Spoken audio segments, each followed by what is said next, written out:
We are live on the RotoWire Fantasy Baseball podcast brought to you by Rival Fantasy. Go to rivalfantasy.com or get the Rival Fantasy app.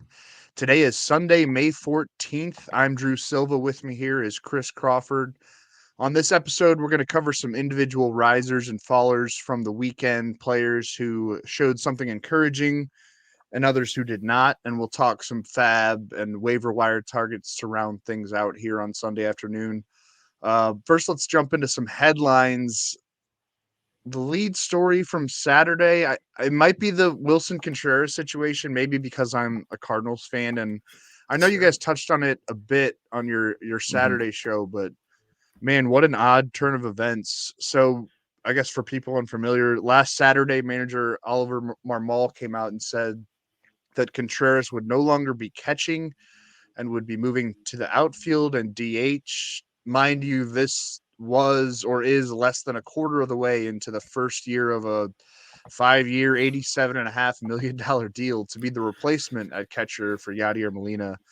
And Contreras didn't find out about this decision until he saw Trace Barrera in the Cardinals clubhouse, that he had been called up to now back up Andrew Kisner behind the plate.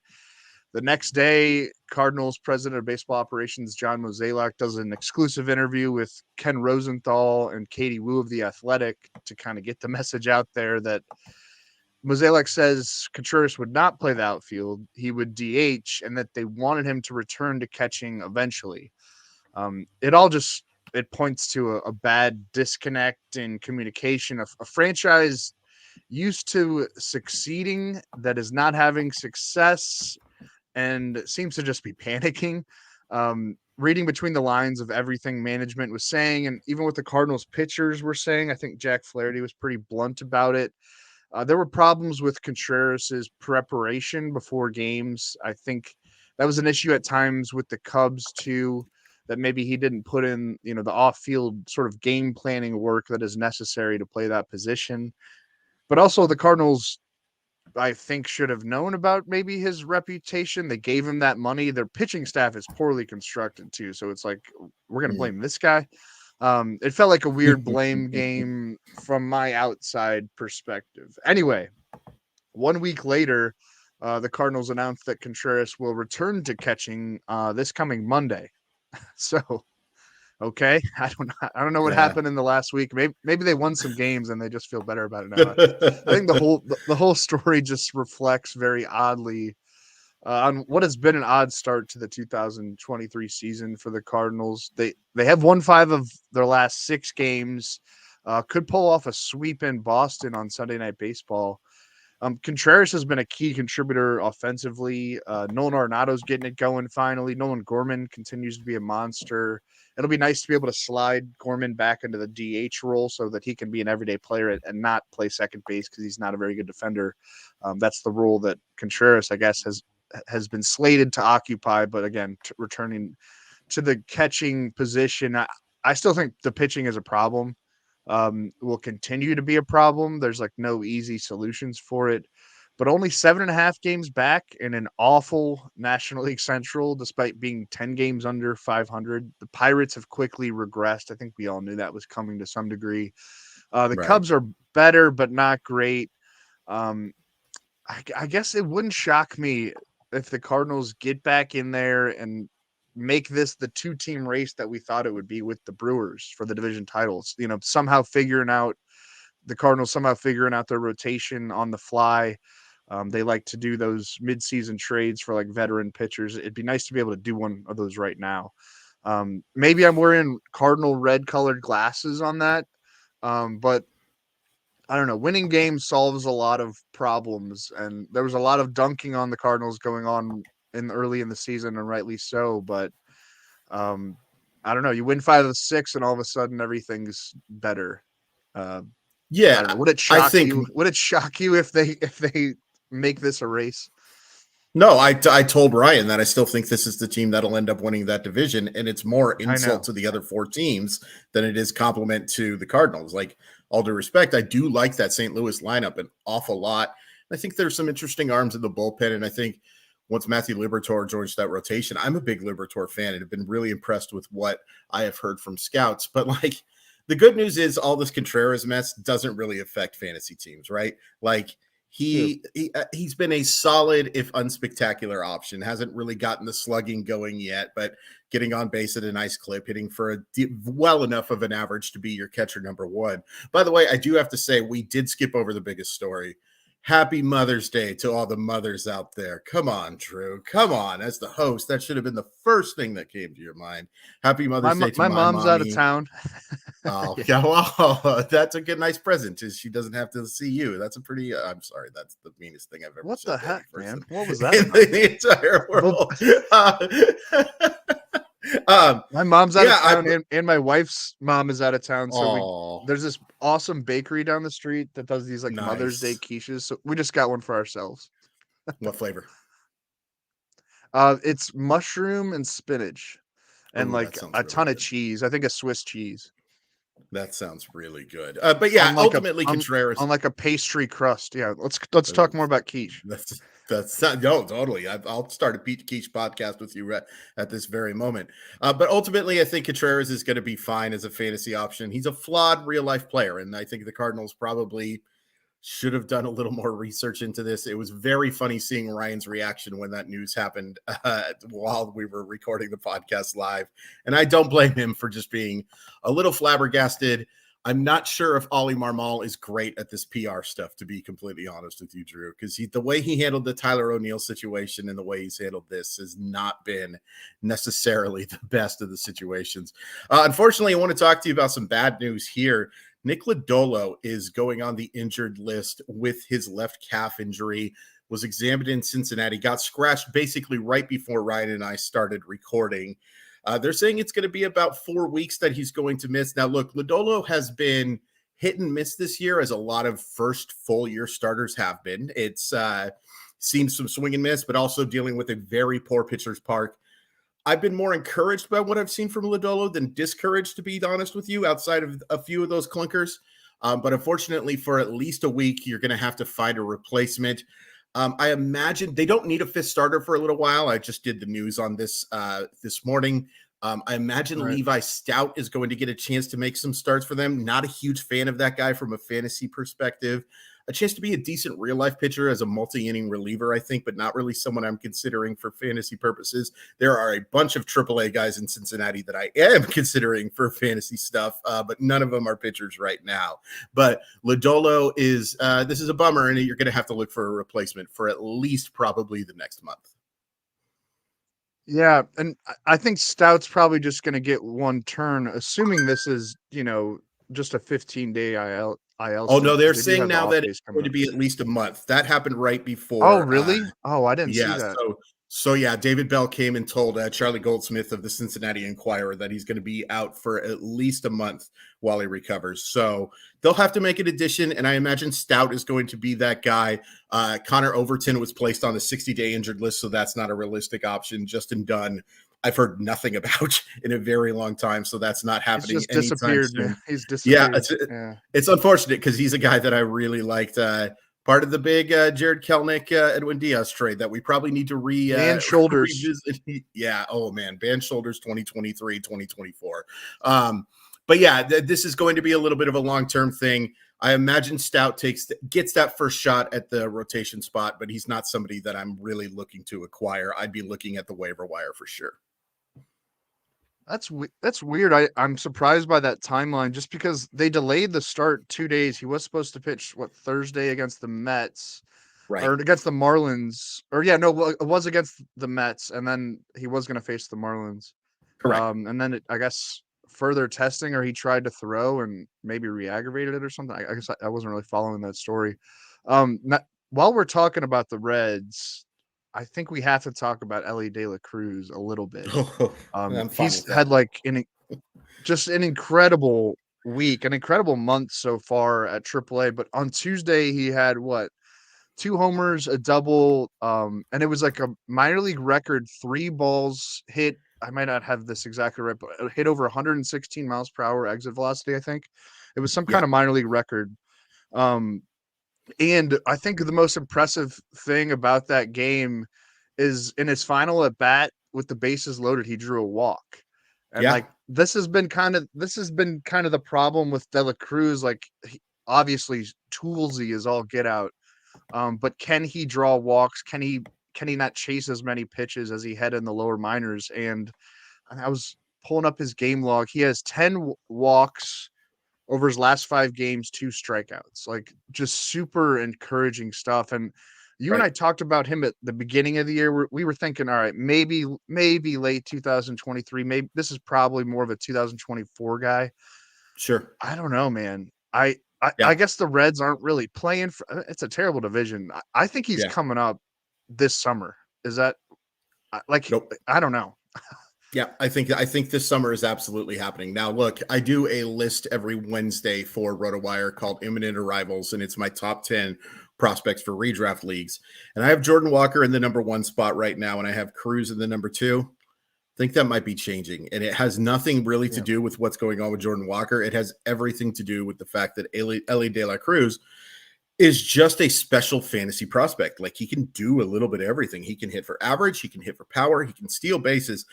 All due respect to Jordan Walker, who I think can be like that. We talked about it, like a 12 to 15 stolen base guy. Elly De La Cruz has the speed to have 12 to 15 stolen base a couple of months. Like, he can really fly, and he can really read pitchers really well as well. That was a lot of reallys.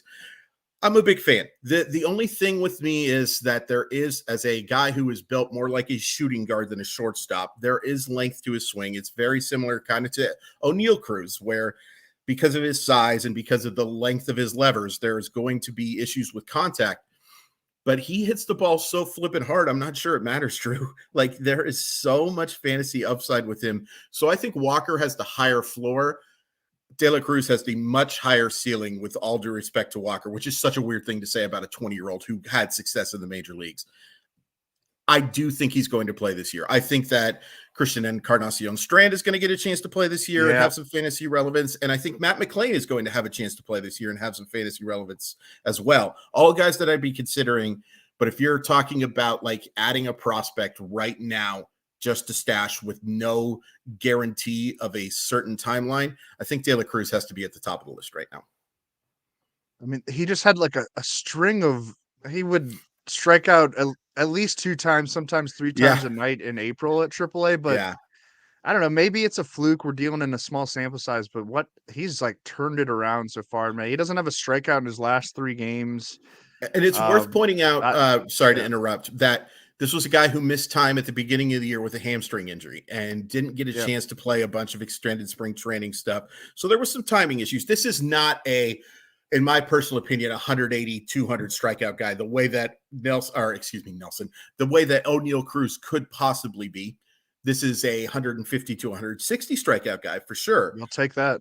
Yeah. But you will take that. You will take that because he's going to make so much hard contact and do so much damage on the bases and running around the bases that you'll take that little bit of a hit. Yep. Other injury stuff. Anthony Rendon was pulled from Saturday's game against the Guardians due to groin tightness. He was not placed on the injured list Sunday, right? That was the early start time game.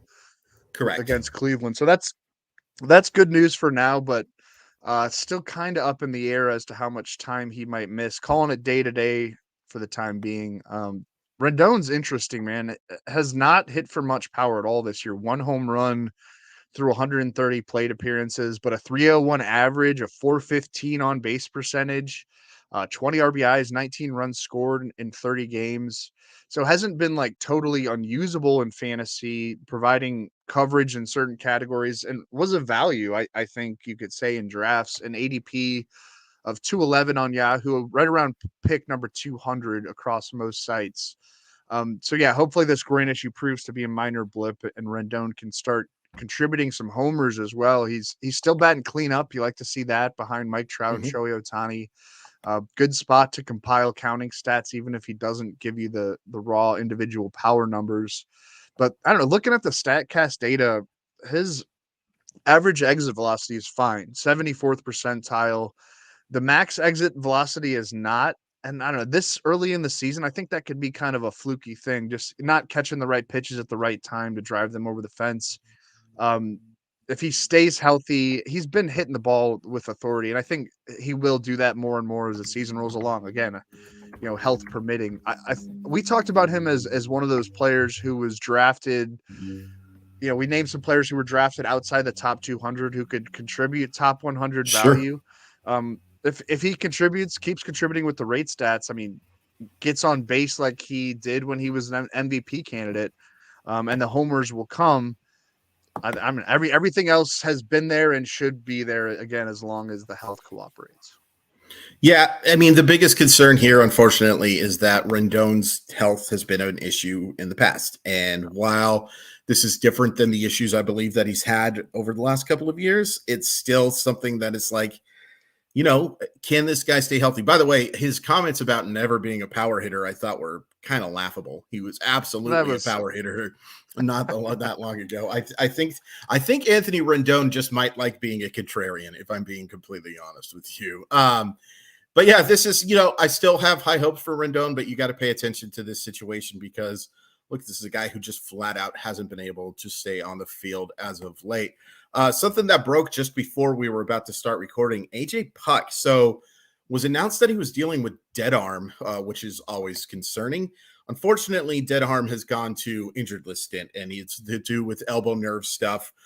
Going to be out at least 2 weeks while he deals with this stuff. Puck has actually been, I think, really good this year. 3.07 ERA, already picked up 6 saves, a 19-3 strikeout to walk ratio. FIP of 3.29 tells you that it hasn't just been good luck for him. Really impressed me that he's been throwing so many strikes. That has been one of the biggest issues, a walk rate above 4 in his first couple of fullish seasons, down to 3.1 last year, which is still not great. 1.8 will certainly work. It looks like Dylan Floro is going to probably get save chances for them at first. Tanner Scott also could be somebody who sees some save chances for Miami. But I think, Drew, you'd probably agree with this. If you're looking for a closer replacement, you probably got to look at the waiver wire at this point, don't you?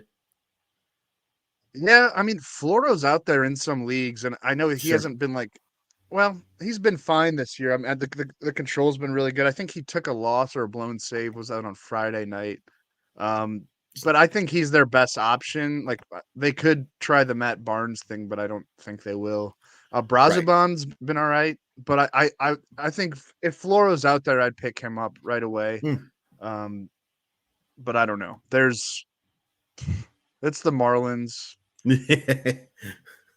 And I don't know. It's the Marlins. I hate talking about saves. That's the I do too. It's worth pointing out too that the Marlins, one of the reasons that they've been so good in one-run games is because of how good Puck has been. I believe they won their first 12 one-run decisions. Yeah, it's like a record, I think. Yeah. Gives me Seattle Mariner 2020, 2021 vibes because of the fun differential. I think a team with like a negative 50-run differential that's hovering around 500 is pretty darn funny. But yeah, that's fair. I'm not a huge Floro believer, but at the same time, if you're just somebody who needs saves, I guess that's the guy that you got to go get. It is true that the way that team is constructed, when they do win games, it's going to be like one-run games. I mean, they've already played a ton of them this year. So, yeah, I mean, Floro could certainly have value. He's pitched in high leverage before. He's racked up like 25 saves over the previous 2 seasons. So they trust him in that role. I mean, he's the guy to pick up. Sure. John Gray, who I know that you're pretty high on. He took a no-hitter into the 7th inning Saturday against the A's. Is that a Major League Baseball team, Chris? These Oakland A's? Nope. Okay. I've been on my YouTube channel, Mile Y. I've been calling them AA Midland in all of my game recaps. What are they? The Rockhounds? Is that Midland? Yeah, Midland Rockhounds. Nice job. Good hat. Yeah, dude. All minor league baseball hats are cool. But yeah, I guess it counts. It counts in fantasy. John Gray, he delivered ultimately 8 scoreless innings, 5 strikeouts, 3 hits, 2 walks, all part of a 5-0 win for Texas. Gray was excellent in his last start too against a real team, your Mariners. 8 strikeouts, over 7 innings, a 1-run ball to earn another win. Overall now for Gray, a 3.15 ERA in 45 2/3 innings, 1.14 WHIP, 32 strikeouts. That's not a ton of strikeouts. The past results suggest that his K rate will improve. So what you're seeing so far, the command has been really good. I like him a lot of the rest of the way. And again, I know you do too. He has the Yeah. full arsenal: fastball, slider, changeup with good command. Gets his old friends, the Rockies, next, and thankfully it's not at Coors Field. It's going to be in Texas. ADP outside the top 200 this spring, and Gray has brought the heat so far. And I'll say again that most of the evidence points to the strikeouts rising, and if the ERA and WHIP stay low, you're talking about a top 30 kind of starter in fantasy.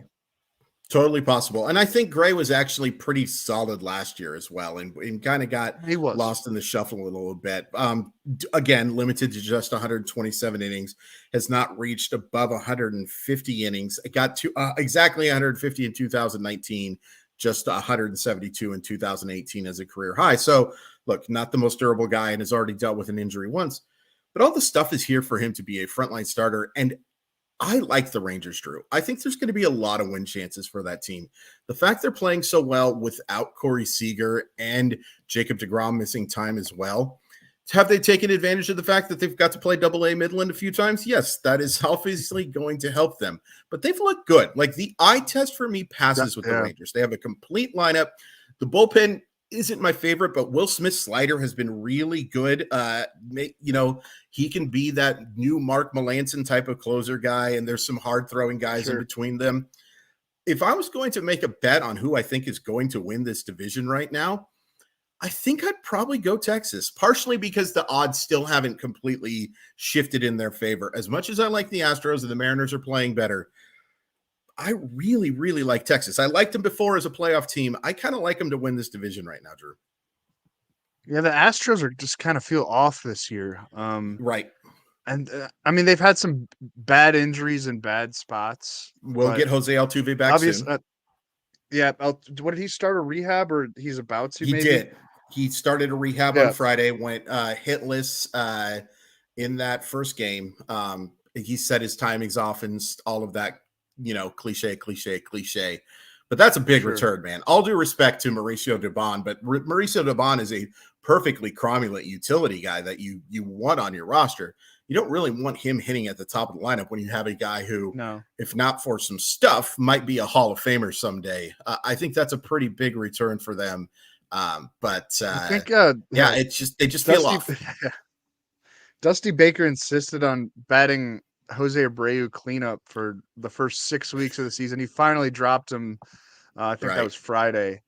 Jose Abreu, he looks a little bit washed to me. We talked about this on Saturday with Ryan and about draft regrets, and that was the first name we came up. In fact, to take you inside the show a little bit, folks, our buddy Alan, who does all of the stuff, was like, Jose Abreu was the image that I was going to select for the podcast before we even did any of that stuff, because he does. And it's silly that as much as I like Dusty Baker, the idea of needing to break up left-handed hitters in 2023 is so insane and taking away at bats. I joke that breaking up Yordan Alvarez and Kyle Tucker is like trying to break up Ryan Reynolds and Blake Lively. Like, why would you want to do that? Wow. Like, why would you? That's want a beautiful people? Analogy. Thank you. It's a literal and figurative, beautiful analogy. Real quick, let's talk about Max Scherzer. Max Scherzer, I believe, is back on the mound today, Drew. Is that correct? We could check that. He was supposed to be. Yes, he's starting. Unless something has changed. Yes. Well, so what happened was, and this is, by the way, something I have actually, in my years of covering baseball, something I've never seen before.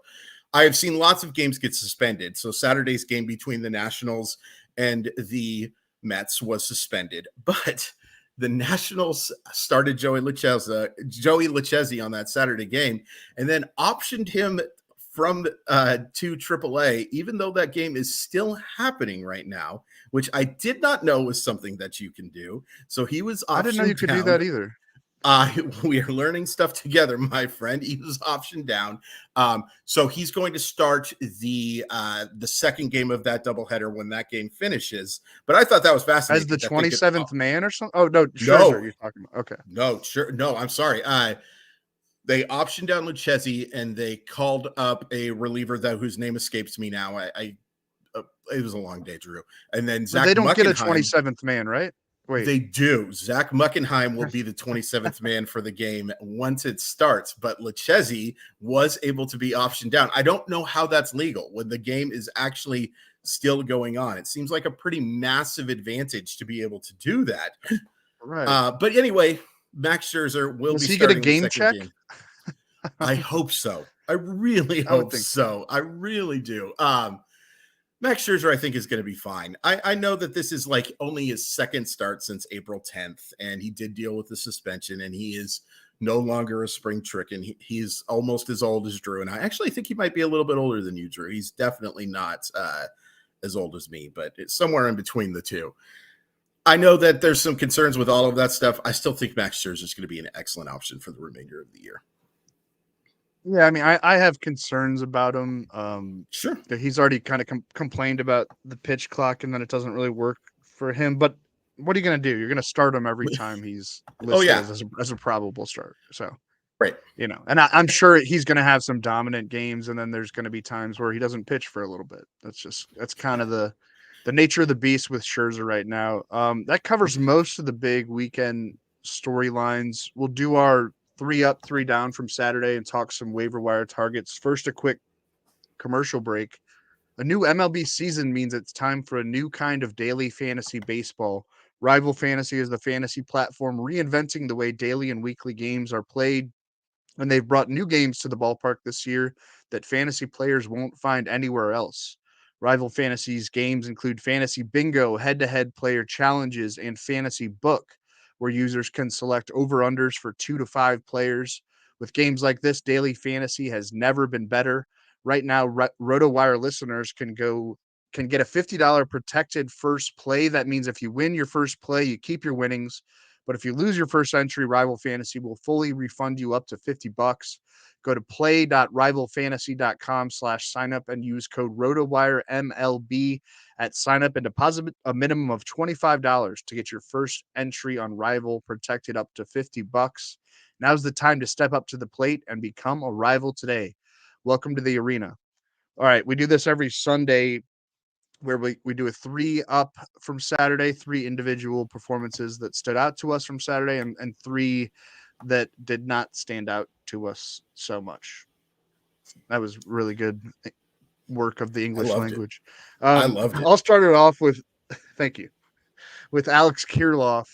Had a 2-homer day Saturday in the Twins' 11-1 rout of the Cubs, 3 hits in all.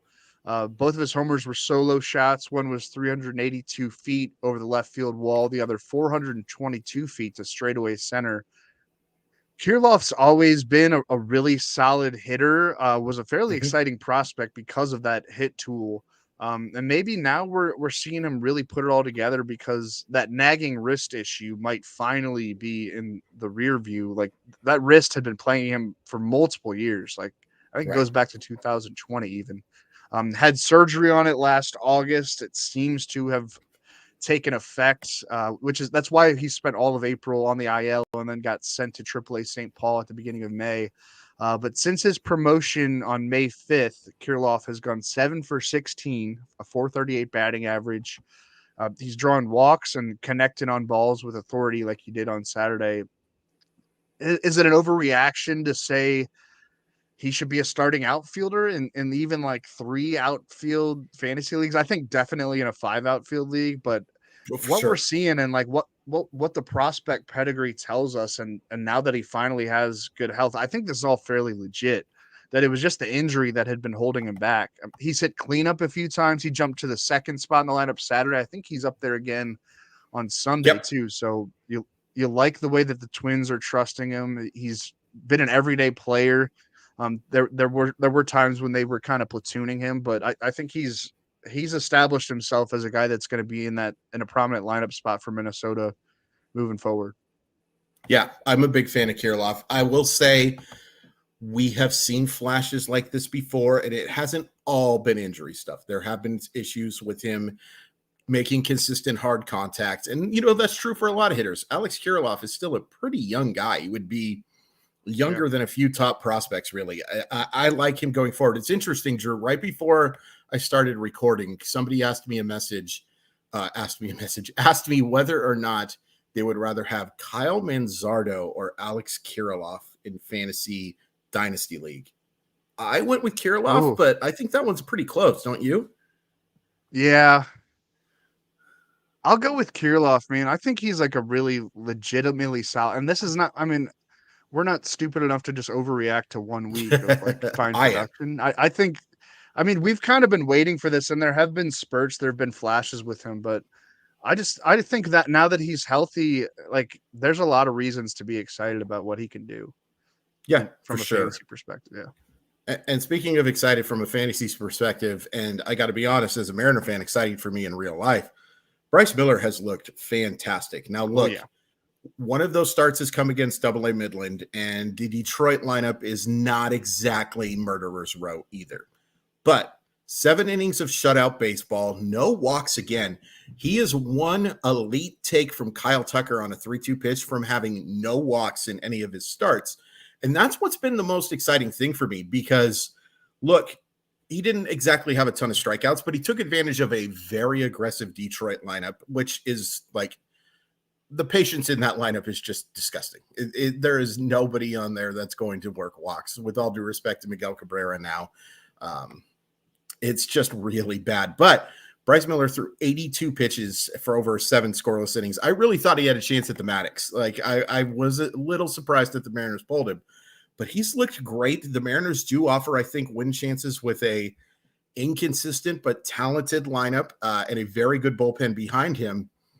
If you haven't added Bryce Miller yet, I think you need to do it right now because he's going to stick in that rotation with Robbie Ray out for the year and Chris Flexen being an absolute disaster. Can we redo our Dylan Carlson for Chris Flexen talk that we had not too long ago? Because I might still do it. I might still do it. Fair enough. I will let Gerard DePoto know that you are still interested in making that transaction. But yeah, I've been really impressed with what I've seen. Yes, I think there's going to be some ups and downs for Miller, but you take a look at what he's done, including that start against Houston, which isn't the same Houston as it was a year ago, but still a pretty darn good lineup.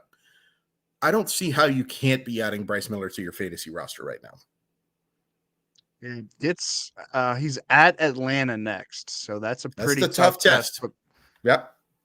But the way he's thrown, man, yeah, he's a must add, and I would even feel good about just plugging him into my lineup with how sharp he's looked. Like love the command.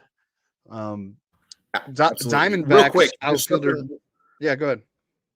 No, you stole my thunder, Drew. No, that's okay. I just wanted to point out that Bryce Miller just throws a 4-seam fastball, and still his fastball spin is in the 99th percentile, and that includes 2-seamers and all of that stuff. That's how much spin he generates on his 4-seam fastball, that he ranks in the 99th percentile just throwing that 4-seamer. Yeah, the secondary stuff isn't elite, and I still have some concerns about the command based on what he did in his previous minor league stuff. But man, oh man, I'm giddy. I am a biased Seattle Mariner fan, but I'm giddy from what I have seen from Bryce Miller so far.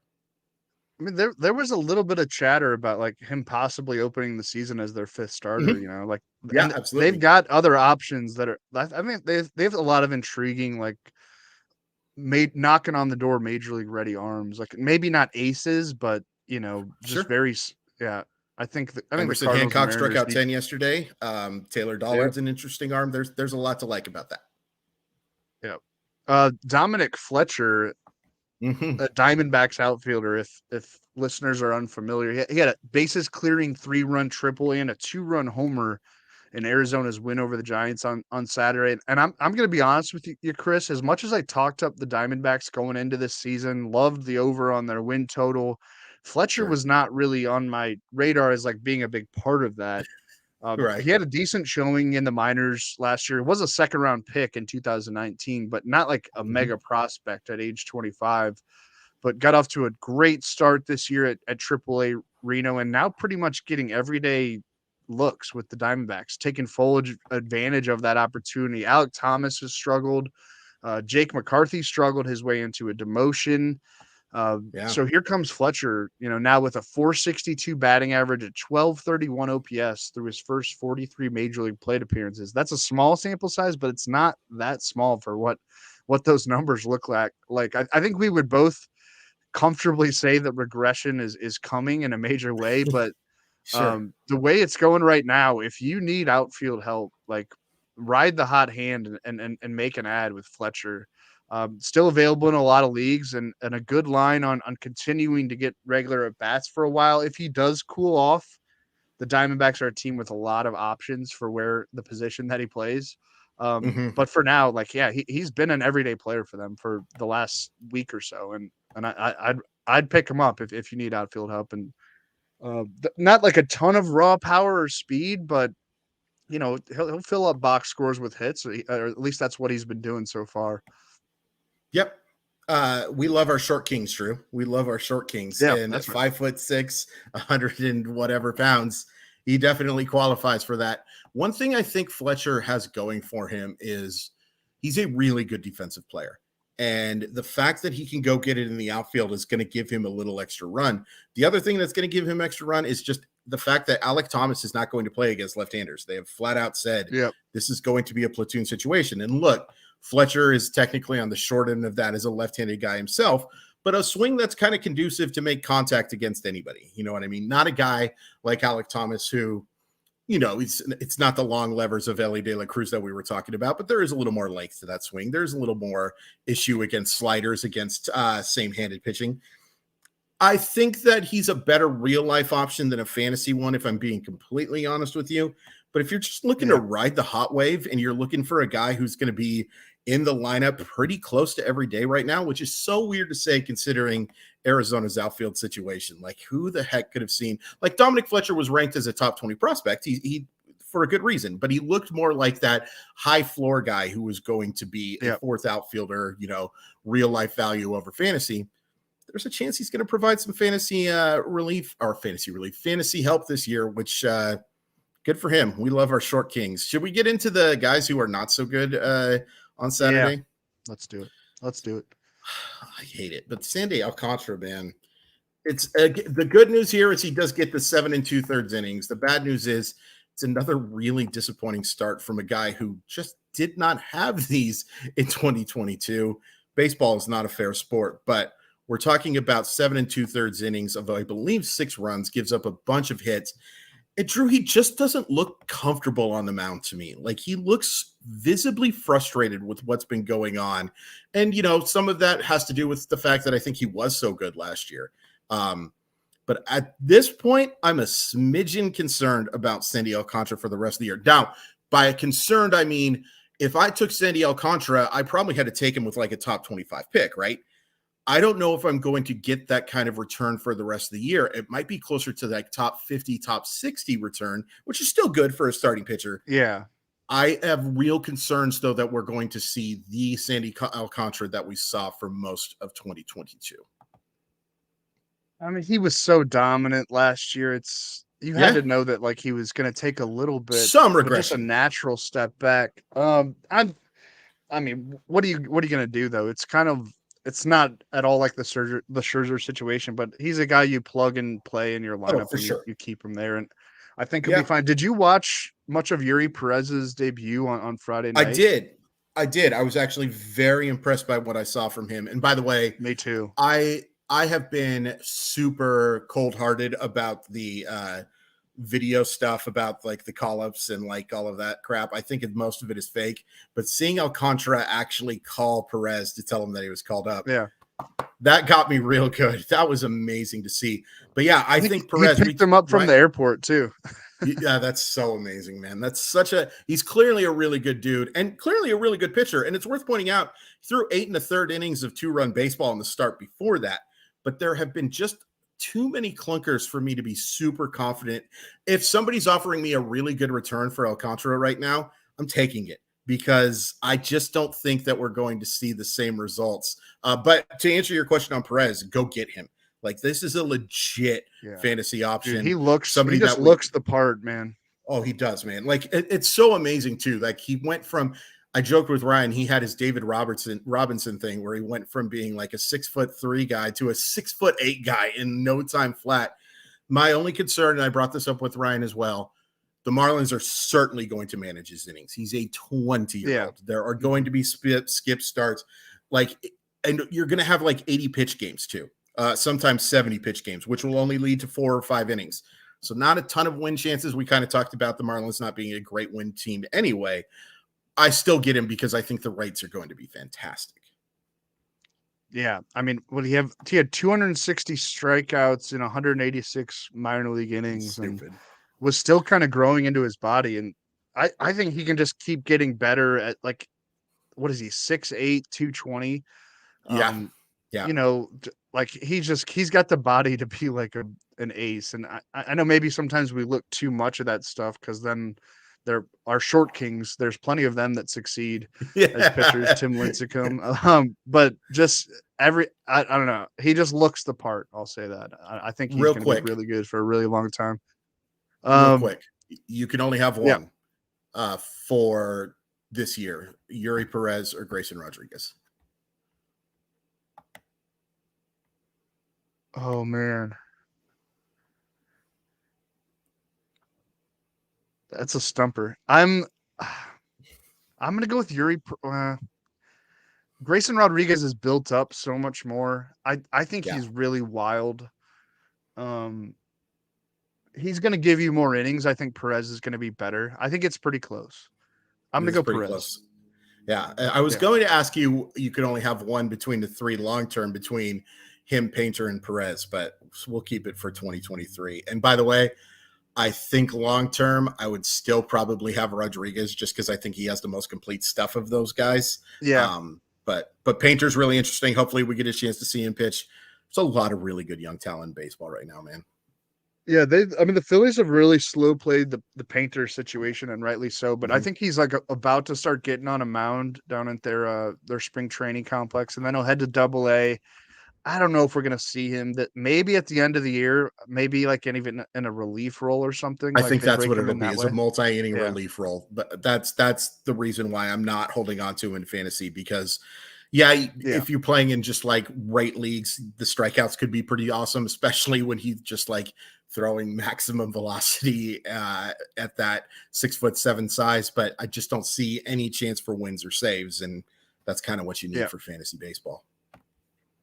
Hayden Wesneski. I talked about Alex Kirilloff's big 5 RBI day, and some of that damage, or a lot of that damage, was done against Wesneski, who allowed, 7 earned runs on 7 hits, 4 homers, and the Cubs blowout loss to the Twins on Saturday. He was, a popular pickup. We talked about him early in the season, looked really sharp out of the gate, was really good last year, but his season ERA just jumped from 3.93 all the way to 5.03. He's allowed the most home runs of any National League pitcher. There have been some promising outings. He was great last year. He's been good actually for the most part of May. His first 2 starts in May were really good, but I think he's probably trending back toward being more of a streamer rather than somebody you must roster in fantasy. The Baseball Savant page is not encouraging. He's 13th percentile in whiff rate, 29th percentile in fastball velocity. Just lots of blue on that profile, the bad kind of blue. Gets the Phillies next, unless the Cubs might want to skip his next turn, which they can do with a few off days in the coming week. Either way, I think it's not an overreaction to drop him and just treat him as more of a streamer moving forward. If you're in a really deep league, he might be worth holding on to, but I don't see like big strikeout totals, and if he's not going to help you in ERA, like, kind of what's the point?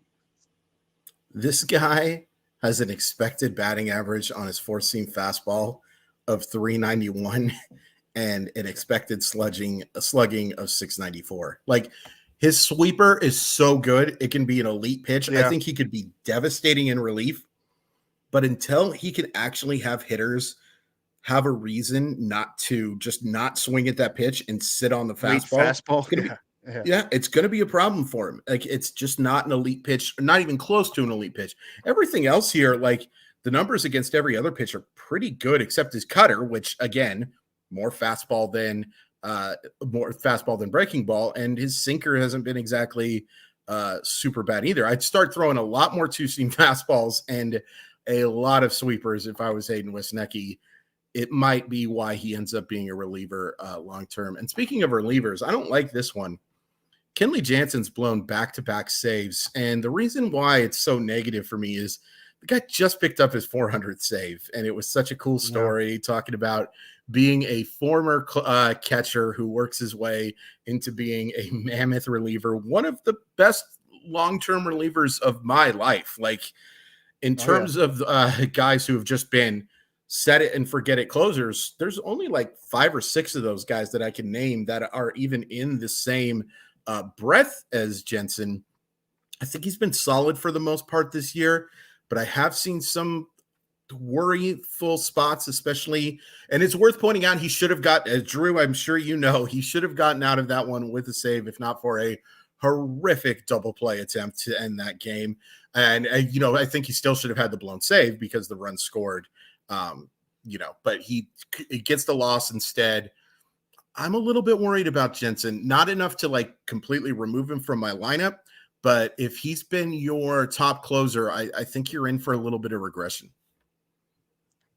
I mean, he's one of the few guys who has like a locked in closer role, and I don't see him losing it unless this completely goes haywire. Correct.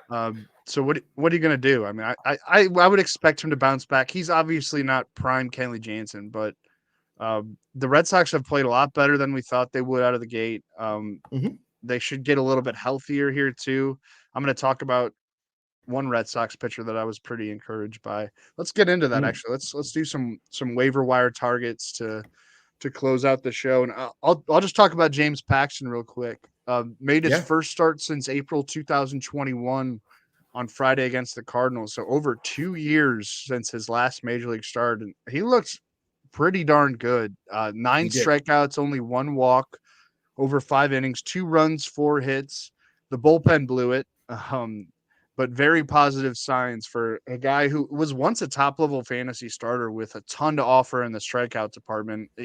You kind of built in that he would have a lengthy IL stint at some point when you drafted him back in his prime. Right. And I don't know, maybe some of that's back with the whiffs. With the injuries set aside, it was a long road back. It was the elbow and the shoulder. But I think, I don't know, is this more of a wait and see to you? It feels like everybody playing fantasy baseball right now needs pitching. And I don't think it'd be like the worst desperation move to give Paxton a go. He gets the Padres in San Diego next time out, depending on, that's going to be toward the end of next week. So maybe if you're in a daily league, depending on what your matchup looks like, maybe don't roll him out for that one. But I would pick him up and see how he fares. And if he's, flirting with another double-digit strikeout game, it's go time, and just throw him into your lineup for the next turn. Yeah, I was really impressed with what I saw, and I was made sure that I was watching that game because, as a former Mariner fan, I do have a place in my heart. A former fan of Paxton as a Mariner. He does have kind of a special place in my heart. The Big Maple was one of our favorites, but you do have to bake in that injury things are going to be a concern. But at the same time, for all the reasons you just highlighted, especially that everybody needs pitching, go get him. Like, there's very few arms that have that kind of upside. And the fastball looked good. Yeah. He's always had that good slider. He looked like he was comfortable on the mound. I think that the Red Sox deserve some credit for making sure he was absolutely ready to go before adding him to the rotation. I believe his next start is going to be against Seattle, which is an opportunity to get some strikeouts as well. A kind of a revenge start type of thing as well. If his next start is against Seattle, there's one that's coming up against Seattle. I know that much, but I guess it depends how they do it. So it could be Wednesday's series finale against the Mariners, or it could be next Friday. I feel like they might. I don't know. It just, we don't really know. Yeah, we don't know. They could switch it up. Either way, I'm still putting Paxton in my lineup. Like, I think that I was so encouraged by what I've seen from him. I can't imagine that there's enough upside arms that you're not adding him, or that you have such a loaded staff that you're not pitching him. Casey Schmidt is somebody I wanted to highlight. And I think Casey Schmidt just became a little more interesting to me because right before we were about to start recording, San Francisco did activate Brandon Crawford from the injured list, but they sent David Villar down. And David Villar was kind of their utility guy, but also a guy that showed some flashes of fantasy upside. And Villar, I think now that he's down, I think you're going to see Casey Schmidt playing quite a bit at second base and third base. He's getting the start there. Look, the concern I have with Schmidt is, does he have any power? Is there going to be enough pop for him to be an actual regular in fantasy? I have no doubt that the hit tool can play. This is a guy who has close to a 60, was a second-round pick in 2020, and he's an excellent defensive player. He can play all over the infield. He'd be a strong shortstop. He can be an elite third baseman, I think, and would be a solid second baseman as well. If you're expecting a bunch of power, you're probably looking at the wrong place. But if you're looking for somebody who's going to hit for average, get on at a solid clip, maybe provide a stolen base or two. He's not the fastest guy, but certainly maybe could give you 10 stolen bases, something along those lines. You could do a lot worse, and I think Schmidt's going to force his way into the starting lineup for the Giants quite a bit. Yeah, I mean, the Giants are open to kind of anyone that contribute offensive. Like, remember, VR was supposed to be their everyday third baseman. It just like never materialized, and then JD Davis has like completely taken over that role, and Davis has been really good. If you're hit, I mean, like they've changed up their lineup so many times. Lamont Wade is now batting leadoff again. Tyro Estrada is taking turns up there. They're what Gabe Kapler and company are just kind of willing to do whatever. If you're hitting, you're in the lineup. Blake Sable had a run where he was playing every day. They're open to anyone that can help contribute offensively. Christopher Morel, I think you got to jump on that train right now. He was left off the Cubs opening day roster this spring in somewhat of a surprise, but really forced their hand with an incredible opening month at AAA Iowa. 330 batting average, 1156 OPS, 11 home runs, 31 RBIs, 4 steals, and 31 runs scored through 29 games with Iowa. And since his promotion on May 8th to the Major League roster, Morel has gone 7 for 17 with 2 homers, 5 RBIs, a stolen base, and 4 runs scored through 4 games. Nico Horner strained his hamstring earlier this week. He's now on the injured list, which will open some starts at second base for Morel. Nick Madrigal is a factor at second too, but Morel can play third base. He can play the outfield. He can play some shortstop even.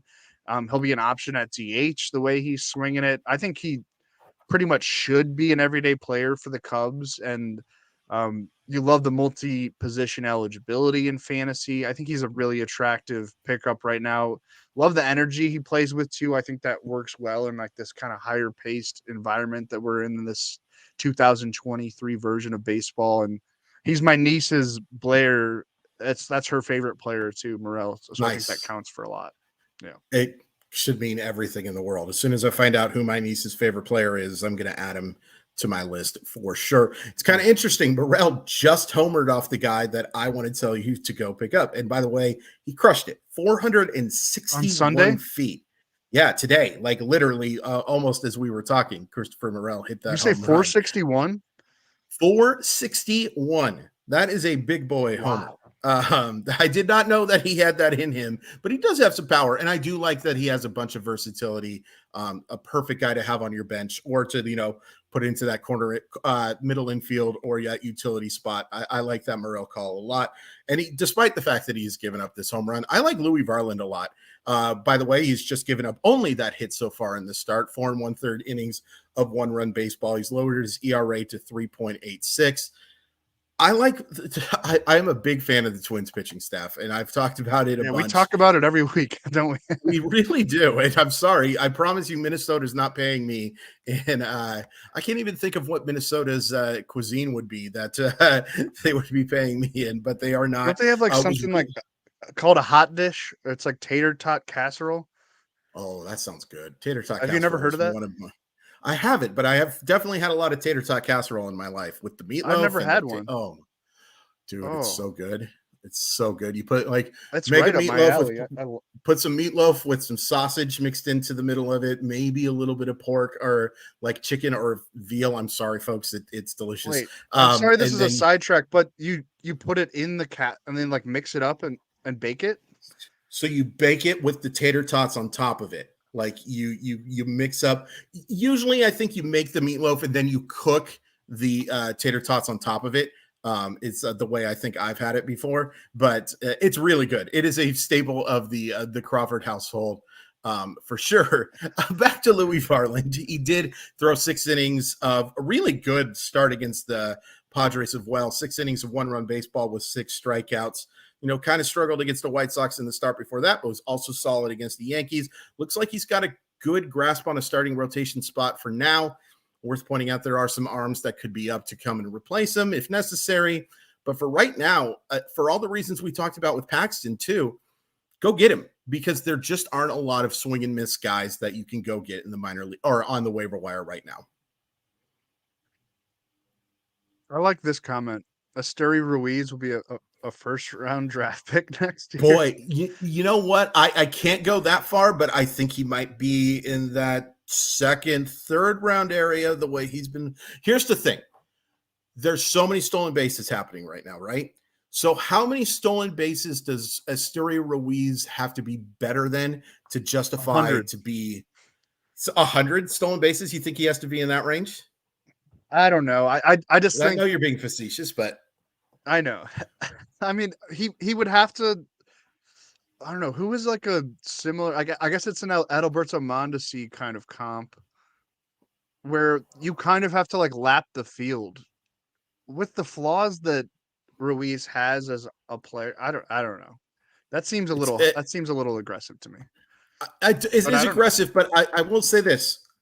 It's not as insane as it sounded at this point last year, for sure. And what's really been impressive to me is that, like, Ruiz has not been just a one category guy. Now, look, he's flawed. He's not going to be somebody who's going to hit a bunch of home runs, but I think his approach has been pretty strong. And anytime he's on base, he's a threat to steal. Like Ryan and I talked about it a little bit yesterday.